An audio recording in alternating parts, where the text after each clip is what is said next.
Yes. High Five Dynamos. What an exciting time. Talking about culture, talking about the future. And that's a universal question that you need to answer. So culture in the first instance is about leadership. It starts from the top and it's inside out. And this is normally what we do.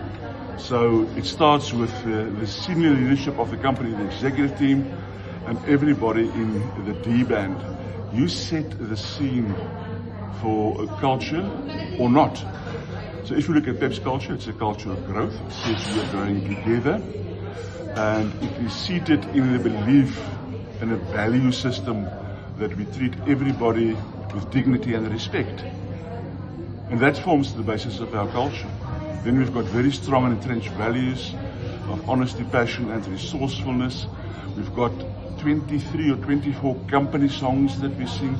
And those are all things that sustains the culture. But for future leadership, the message is quite simple.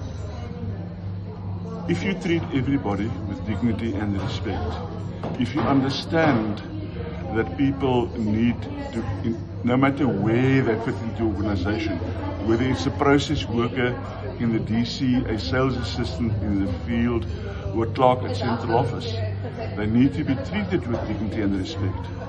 They want to be treated in a positive way. They need that recognition because they're proud of what they do. They've got a voice. They need to make a contribution. Everybody, as you want to make a contribution.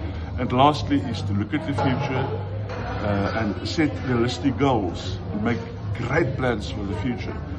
Then Pep will only go one way, and that is into the future with confidence. So it's an old adage, it's in your hands. Have a fantastic time. And I would love to sing the Skula Kunene song to us, but my wife has said if ever I sing in public, she will divorce me. Have a great day. Skula Kunene.